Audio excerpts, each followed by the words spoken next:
வணக்கம் மக்களே. சோழியங்குடிமி சும்மா ஆடுமா அப்படின்னு சொல்லி நம்ம ஊரில் ஒரு பழமொழி சொல்லுவாங்க. ஏன் நான் இந்த பழமொழி இப்போ சொல்கிறேன் அப்படின்னு பார்த்தீங்கன்னா, செங்கோட்டையன் தமிழக வெற்றி கழகத்தில் போய் இணையணும், திமுகவுக்கு போயிருந்தால் விட்டமின் பாவும் கிடைச்சிருக்கும், ஒரு மிகப்பெரிய கட்சியில் சேர்ந்தோம் அப்படிங்கிற ஒரு அந்தஸ்தும் அவருக்கு கிடைச்சிருக்கும். சேகர் பாபுமே 2 முறை அவரை நேரில் சந்தித்து அழைத்தார். பட் ஆனால் செங்கோட்டையன் திமுகவை போகாமல் ஏன் தமிழக வெற்றி கழகத்துக்கு போனார் அப்படின்னு பார்த்தீங்கன்னா, இதில் ஒரு மிகப்பெரிய ஒரு அரசியல் சூட்சமும் இருக்குது. அவருடைய கொள்கையும் அதற்கு இடம் கொடுக்கலை அப்படிங்கிற மாதிரி செய்திகள் வருது. மேலும் பார்த்தீங்கன்னா, செங்கோட்டையன் தாவேக்கால இணைவதற்கு முன்பு கிட்டத்தட்ட 2.5 மணி நேரம் விஜய் அவர்களை நேரில் சந்தித்து பேசியிருக்கார். அதற்கு முன்னதாக அவங்க இருவருமே மும்பையில் சந்தித்து பேசியதாக செய்திகள் வருது. அதாவது தமிழக வெற்றி கழகத்தில் நான் இணையணும் அப்படின்னா எனக்கு மிக முக்கியமான பொறுப்பு கொடுக்கணும், மேலும் எனக்கு நான் போடுற கண்டிஷன்கள்லாம் விஜய் ஏற்றுக்கொள்ளணும், அதற்கெல்லாம் சம்மதம் அப்படின்னா நான் தமிழக வெற்றி கழகத்தில் இணைகிறேன். அந்த செய்தி விஜய்க்கு கடத்தப்பட்டு அதற்கு அப்புறம் தான் இந்த இணைப்பு நிகழ்ச்சி நடந்திருக்கு. ஸோ இப்பேற்பட்ட சூழ்நிலையில் விஜய்க்கு செங்கோட்டையன் போட்ட அந்த 3 கண்டிஷன்கள் என்ன, அந்த கண்டிஷன்கள் தான் செங்கோட்டையன் தாவேக்கால இணைய காரணமாக இருக்கா, விஜய் ஏன் அதற்கு ஒத்துக்கொண்டார், அதை பற்றி தான் நம்ம இந்த நிகழ்ச்சியில் பார்க்க போகிறோம். நான் உங்கள் ஜோசப். வாங்க நம்ம நிகழ்ச்சிக்குள்ளே போகலாம்.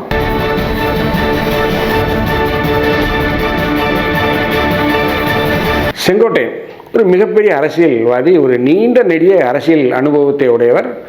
தமிழக அரசியலில் அவருக்கு என்ற ஒரு இடம் இருக்குது. மிக அழகாக கோர்வையாக தமிழில் பேசக்கூடிய ஒரு அரசியல்வாதி யார் அப்படின்னு பார்த்தீங்கன்னா செங்கோட்டையன். அவருடைய உச்சரிப்புலாம் ரொம்ப அச்சர சுத்தமாக இருக்குன்னு சொல்லுவாங்க இல்லையா, அவ்வளவு அழகாக தமிழில் பேசக்கூடிய ஒரு மனிதர் தான் செங்கோட்டையன். இவர் ஏன் திமுகவில் சேராமல் தாவேக்கா என்ற ஒரு சிறிய கட்சியில், ஒரு 1.5 வயது தான் ஆகக்கூடிய ஒரு கட்சியில் போய் சேரணும் அப்படிங்கிற கேள்வி எல்லாருக்கும் மேலும். ஒன்று பார்த்தீங்கன்னா, திமுகவில் போனால் 10ஓட 11 போய் சேரணும். ஏற்கனவே திமுகவில் கூட்டம், ஏகப்பட்ட கூட்டம்.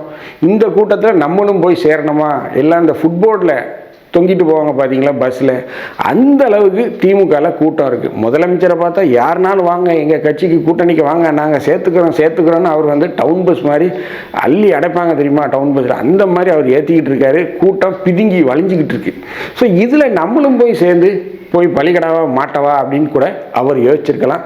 மேலும் அவர் அந்த அங்கம் வகித்த அந்த அதிமுக என்ற கட்சி திமுகவுக்கு நேர் எதிராக செயல்பட்ட ஒரு கட்சி. அதாவது கலைஞரை ஒழித்து கட்ட வேண்டும், திமுக என்ற கட்சியிலிருந்து பிரிந்து வந்தது தான் அதிமுக.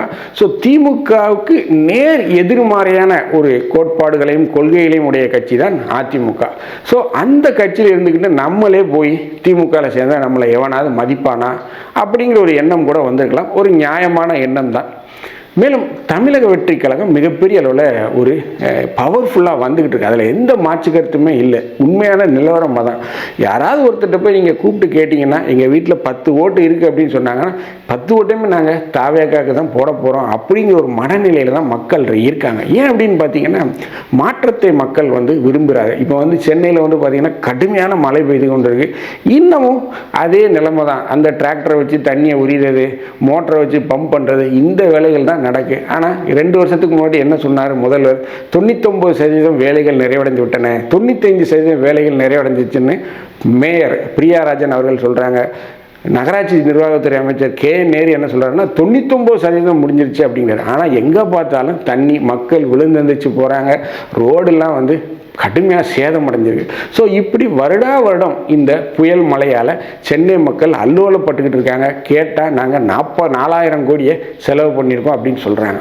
ஸோ இதெல்லாம் மக்களுக்கு மீண்டும் எரிச்சலை ஏற்படுத்துது. ஸோ ஒரு மாற்றத்தை கொண்டு வருவோமே, வேறு யாருக்காவது ஓட்டு போடுவோமே அப்படிங்கிற ஒரு மனநிலையில் தான் ஒரு மிகப்பெரிய கட்சியாக அவதரித்திருக்க விஜயை மக்கள் தேர்ந்தெடுக்கிறாங்க. இதுதாங்க நிதர்சனம். ஸோ இந்த கள நிலவரங்களை எல்லாம் ஆராய்ந்த செங்கோட்டையன் அவர்கள் தாவேக்கால தன்னை இணைத்துக் கொள்ளலாம் அப்படிங்கிற ஒரு முடிவில் வந்துட்டார். மேலும் தாவேக்காவிற்கும் ஒரு மூத்த தலைவர் தேவைப்படுறார். தற்போது வரைக்கும் பார்த்தீங்கன்னா தமிழக வெற்றி கழகத்தில் மூத்த தலைவர் அப்படின்னு பார்த்தீங்கன்னா திரு புஷி ஆனந்த் அவர்கள் இருக்கார். இன்னொரு பக்கம் ஆதவ அர்ஜுனா, சிடிஆர் நிர்மல்குமார், இவங்க தான் இருக்காங்க. பெரிய ஒரு தலைவர் யாருமே இல்லை. ஸோ விஜய்க்கு செங்கோட்டையனுடைய தேவை மிக அதிகமாக இருக்குது. ஸோ அதனால் கரெக்டாக செங்கோட்டையனை உள்ளே தூக்கிட்டார். இது விஜயோடைய ஒரு மிகப்பெரிய நகர்வு அப்படின்னு தான் நம்ம பார்க்குறோம். ஏன் அப்படின்னு பார்த்தீங்கன்னா, ஒரு கட்சி அப்படின்னா ஆதரவு மட்டும் இருந்தால் போதும், கட்டமைப்பு வேணும். பூத் வாரியாக எதிர்கட்சிகள் எப்படி செயல்படுவாங்க, திமுக என்ன மாதிரியான அஸ்திரத்தை உபயோகப்படுத்தும், அதிமுக அடுத்து எப்படி செயல்படும், இதையெல்லாம் சொல்லுவதற்கு ஒரு மூத்த உறுப்பினர் தேவை. பண்ருட்டி ராமச்சந்திரன் எப்படி தேமுதிகவுக்கு அறிவுரை கொடுத்தாரோ அதே போல திரு செங்கோட்டையன் அவர்களும் ஒரு மிகப்பெரிய ஒரு அஸ்திரமாக தமிழக வெற்றி கழகத்துக்கு இருப்பார் அப்படிங்கிறது எந்த ஒரு மாற்று கருத்தும் இல்லை. மேலும் செங்கோட்டையன் பார்த்தீங்கன்னா விஜயை சந்தித்து கட்சியில் தன்னை இணைத்து கொண்டு மீண்டும் கோயம்புத்தூருக்கு வரும்போது பார்த்தீங்கன்னா, ஈரோட்டுக்கு வரும்போது பார்த்தீங்கன்னா, கோபிச்செட்டிப்பாளையத்துக்கு வரும்போது அவருக்கு கொடுக்கப்பட்ட வரவேற்பு பார்த்தீங்கன்னா பிரம்மாண்ட வரவேற்பு. அவர் தன்னுடைய வாழ்நாளில் இந்த மாதிரியான ஒரு வரவேற்பை பார்த்துருப்பாரா அப்படின்னு தெரியல. அந்த அளவுக்கு தவிக தொண்டர்கள் அவரை உற்சாகமாக வரவேற்றாங்க. மிகப்பெரிய அண்ணா அண்ணாங்கிற மாதிரிலாம் வரவேற்றாங்க. நிறைய பேர் அவர் காலெல்லாம் விழுந்தாங்க.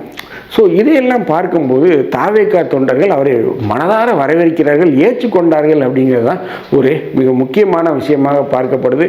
மேலும் விஜய்கிட்ட செங்கோட்டையன் போட்ட மிக 3 முக்கியமான கண்டிஷன்கள் என்ன அப்படின்னு பார்த்தீங்கன்னா, கட்சியில் எனக்கு மிக முக்கியமான ஒரு தலைமை பொறுப்பு, தலைமை பீடத்தில் ஒரு மிக முக்கியமான பொறுப்பு வேணும் அப்படிங்கிறத சொன்னார். ஸோ அதை கனிவுடன் பரிசீலித்த விஜய் அவர்கள் என்ன சொல்கிறாருன்னா, கட்சியோட தலைமை பொறுப்பு, அது பொதுச் செயலாளருக்கு இணையாக அமைப்பு செயலாளர் லெவலுக்கு ஒரு மிகப்பெரிய ஒரு பொறுப்பை கொடுத்துட்டார். அது நிறைவேற்றப்பட்டது. 2வது அவர் என்ன சொன்னார் அப்படின்னா, என் சார்ந்த ஆதரவாளர்கள், அதாவது அவருக்கு என்று ஒரு ஆதரவு வட்டம் இருக்கும், அந்த ஆதரவு வட்டத்தில் இருக்கக்கூடியவர்களுக்கு கொங்கு மண்டலத்தில் அந்த வேட்பாளர், அதாவது எம்எல்ஏக்கு போட்டியிடக்கூடிய அந்த வேட்பாளரை அவங்களை நீங்கள் கவனத்தில் எடுத்துக்கொண்டு அவங்களுக்கு வாய்ப்புகள் கொடுக்கணும் அப்படிங்கிற ஒரு 2வது கண்டிஷனை வச்சார். 3வது கண்டிஷன் தான் மிக முக்கியமான கண்டிஷன். என்ன அப்படின்னா, தாவேகா வெற்றி பெற்று ஆட்சி கட்டிலில் அமர்ந்தால் அப்பேற்பட்ட நிலையில் எனக்கு துணை முதலமைச்சர் அப்படிங்கிற ஒரு பதவியை கொடுக்கணும், அந்த துணை முதலமைச்சர் பதவியை கண்டிப்பாக நீங்கள் தரணும் அப்படிங்கிறத சொல்லியிருக்காரு. ஸோ இதற்கு முதல்ல யோசித்த விஜய் 2வது சிட்டிங்கில் நேரில் பேசும்போது வலியுறுத்தப்பட்ட போது, கண்டிப்பாக நான் உங்களுக்கு தர்றேன், பட் ஆனால் துணை முதலமைச்சர் அப்படிங்கிற ஒரு போஸ்ட் 1 இருக்காது, 2, 3 கூட இருக்கலாம். ஸோ அதில் நீங்கள் ஒரு மிக முக்கியமான ஆளராக இருப்பீங்க, உங்களுக்கு சில முக்கியமான துறைகள் கொடுக்கப்படும் அப்படிங்கிற லெவலில் பேச்சுவார்த்தை நடந்திருக்கு. அதாவது பிள்ளை பிறக்கிறதுக்கு முன்னாடியே ஏன்டா பேர வைக்கிறீங்க, அதெல்லாம் யோசிக்கிறீங்க, பிள்ளை பிறக்கட்டும்டா அதுக்கப்புறம் பார்க்கலாம் அப்படின்னு நம்ம ஊரில் சொல்லுவாங்க. இன்னமும் நீங்கள் தேர்தலே போட்டியிடலை, இதெல்லாம் ஏன் செங்கோட்டையன் போய் இப்போவுமே விஜய்கிட்ட பேசணும் அப்படிங்கிற ஒரு கேள்வி இந்த இடத்துல நம்ம கேளும். செங்கோட்டையன் இதெல்லாம் பேசுகிறார் அப்படின்னா கள நிலவரங்களை ஆராயாமல் பேச மாட்டார். மிகப்பெரிய ஒரு அனுபவம், எம்ஜிஆர் காலத்திலிருந்தே இருக்க மிகப்பெரிய அளவில் கள நிலவரங்களை ஆராய்ந்து தான் அவர் தாவேகா பக்கம் போயிருக்கார். ஏன் நான் இதை திரும்ப திரும்ப சொல்கிறேன்னா, திமுக பக்கம் போயிருந்தால் வெயிட்டாக சூட்கேஸ் வாங்கியிருக்கலாம், ஒரு சீட்டு கிடச்சிருக்கும், மிகப்பெரிய அளவில் சப்போர்ட் இருந்திருக்கும். பட் அதையெல்லாம் விட்டு விஜய் பக்கம் வர்றார் அப்படின்னா மக்கள் மாற்றத்தை விரும்புகிறார்கள், இதுதான் நிதர்சனம். ஸோ அதன் அடிப்படையில் தான் செங்கோட்டையன் விஜய் பக்கம் சாய்ந்து விட்டார். ஏன் இப்போவே செங்கோட்டையன் இதை பேசியிருக்கார் அப்படின்னு பார்த்தீங்கன்னா, தாவேகா பக்கம் பல்வேறு கட்சியில் இருக்கக்கூடிய அதிருப்தியில் இருக்கக்கூடிய தலைவர்கள்லாம் வருவதற்கு தயாராக இருக்காங்க. மிக முக்கியமாக பார்த்தீங்கன்னா, அதிமுக இபிஎஸ் தலைமையிலான சில தலைவர்கள், அணியில் இருக்கக்கூடிய தலைவர்களே விஜய் பக்கம் வருவதற்காக செய்தியுள்ளது. அதில் நமக்கு வந்த செய்தி என்ன அப்படின்னு பார்த்தீங்கன்னா, செல்லூர் ராஜு அவர்கள், மிகப்பெரிய ஒரு பிரசித்தி பெற்ற நபர், செல்லூர் ராஜு அவர்கள் விஜய் கூட இணைவதற்கு தயாராக இருப்பார் அப்படிங்கிற மாதிரி செய்திகள் வருது. பட் இது எந்த அளவுக்கு ஒரு முழுமையான செய்தி, ஒரு ஆதாரமான செய்தி அப்படிங்கிறதுல அரசியலில் பொறுத்த வரைக்கும் செவிவழி செய்திகள் தான். அதாவது நம்ம இதை 100 ரூபா ஸ்டாம்பு பத்திரத்தில் எழுதி கையெழுத்து போடலாம் முடியாது.